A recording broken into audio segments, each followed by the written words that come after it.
We're reaching closer to the start of production for A Knight of the Seven Kingdoms. All you book readers may better know this series as the Dunk and Egg stories. For show watchers, it's a Game of Thrones prequel taking place 90 years before King Robert Baratheon ever steps foot in Winterfell, so not as far back as House of the Dragon. 90 years means some familiar faces will be included in this new show, especially since Dunk and Egg travel the Seven Kingdoms together over a long time span. It's really up to the executives and writers how many of these years they want to include. The show can realistically go on for 6 seasons, as long as the viewers are cool with a slower show. The characters are gonna have to carry the show. No dragons flying around and spitting fire at each other or at ice monsters. Show writers got the first 3 seasons covered at least. 3 short stories have been released over the years. Maester Aemon Targaryen and Bloodraven are mentioned very early on. Aemon is the main character Egg's older brother. Aemon should be about 12. Their home life is a little messy though. Their 2 older brothers got some serious problems, but it seems like Aemon and Egg got along great. It was Aemon that made the nickname Egg for his brother, one of the most iconic nicknames in all the story.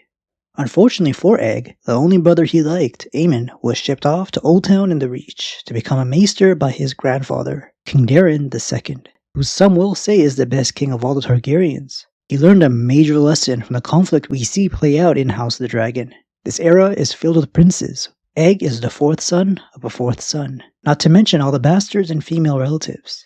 Things can quickly go bad if one of them get ambitious enough to aim for the throne. One bastard did at the start of King Daeron II's reign.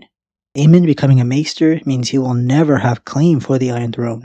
Maesters swear an oath to serve the realm and forfeit all lands and titles, so one less potential threat, even though Aemon was a good kid. Aemon won't show up for a while, but he should be mentioned a lot. During one of the travels, Dunk and Egg visit Aemon in Old Town off screen, where he's studying at the Citadel. Dunk is this massive character from the streets of King's Landing. Aemon was actually the first to ever actually measure how tall Duncan the Tall is. If they want to dedicate some extra screen time for Aemon, they can introduce a very old archmaester named Walgrave, working at the Citadel in charge of all Ravenry. This half-senile man is easily in his early 90s, from some hints dropped that date him. He could be a childhood companion for Aemon, forging a chain, but it wouldn't be more than just an Easter egg for hardcore book nerds. A knight's oath and culture is at the core of this story, and Aemon is named after who I consider to be the best knight in the lore, his great-grandfather's brother, Aemon the Dragon Knight. We can hear more about his wild battles. A Knight of the Seven Kingdoms should be dialogue heavy, so we'll have the screen time for it. And Brennan Rivers, aka Bloodraven, before he was the Three-Eyed Raven, getting a main part for the spin-off would work perfectly with the need to expand upon the source material. Dunk and Egg will show off the countryside of the Seven Kingdoms. Bloodraven can be the character we follow around in King's Landing, dealing with all the serious work. There's a very big threat he's taken charge of, the Blackfire Rebels. Some of his Targaryen relatives exiled for plotting to take King Daeron II's throne. This all happened for the first episode's timeline. Bloodraven is personally invested in crushing them. He hates that side of his family. Calling his half-brother Bittersteel over at Essos his rival is an understatement. I don't know if they're going to retcon the Three-Eyed Raven from Game of Thrones, because what we saw was not a 125-year-old man with one of his eyes missing. The Three-Eyed Raven, in what we'll see in A Knight of the Seven Kingdoms, will be walking around with either an eye patch or a hole for an eye, and hopefully his other good eye will be adapted as a red in color. He's supposed to be very clearly albino. The eye patch is thanks to his half-brother Bittersteel from the Blackfire Rebellion. The saying goes in the era of Dunk and Egg, how many eyes does Lord Bloodraven have? 1,000 eyes and 1.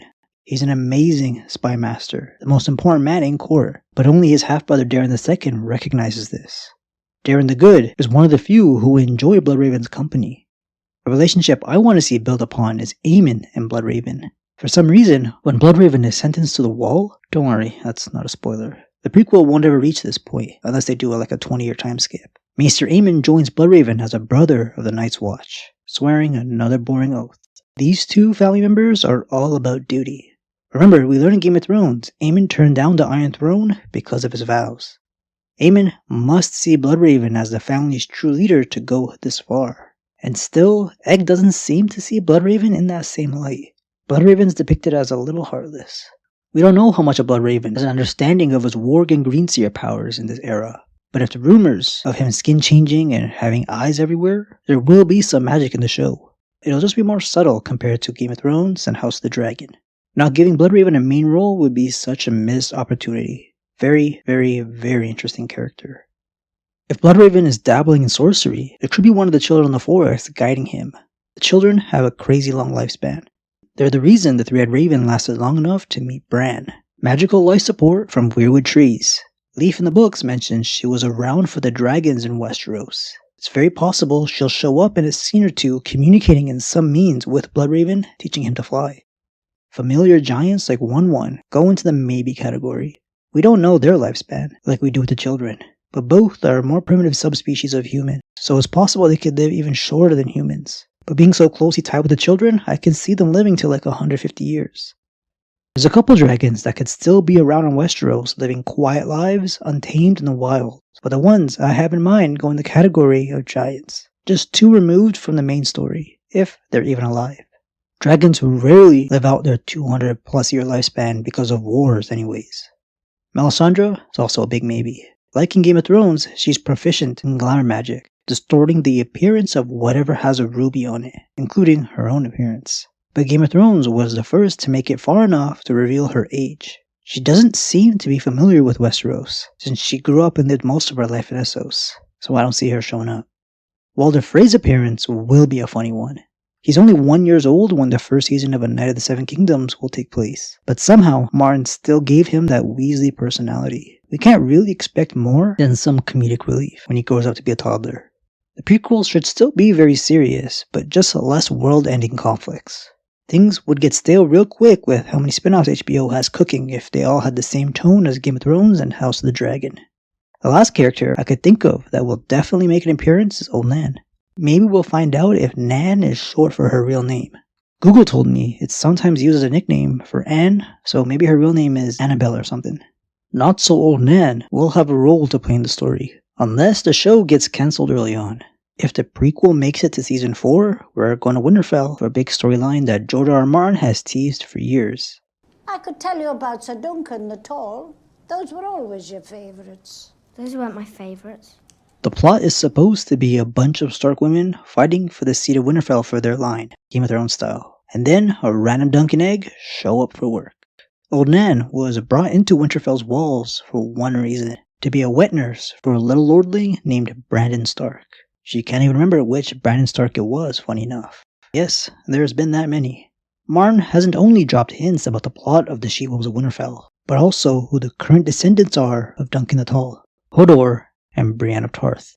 If the writers got creative juices flowing, we may visit House Tarth's island, Sapphire Isle, just to see how he's truly related to Brienne. There's only one other character to mention for a potential return, and it's a bigger maybe than Leaf. The Ghost of Highheart, a character that Arya comes across in the 3rd book. She's considered a woods witch who outlaws a visit because she has visions of the future and past. Useful info. She's either a really short old lady or part children of the forest. Gauging by her old age and appearance, she's part children of the forest. Like Bloodraven, the Ghost of Highheart is full albino with red eyes, the mark of a green seer. After everything she's seen in all her years, it's Arya who terrifies her. If Leaf is around 200 years old and still going strong, the Ghost, who's still nameless and ageless, could easily live over 100 years. I know what some of you are thinking. The Ghost of Highheart is written to seem like she's a generation younger than Egg, but anything goes with fantasy. She could very well be older than Egg, and I just want to see more of this character. We just gotta hope this prequel gets the viewership to make it that far. The budget shouldn't be anything too crazy for HBO, so I'm hopeful. Thanks for watching guys, and I'll see you later.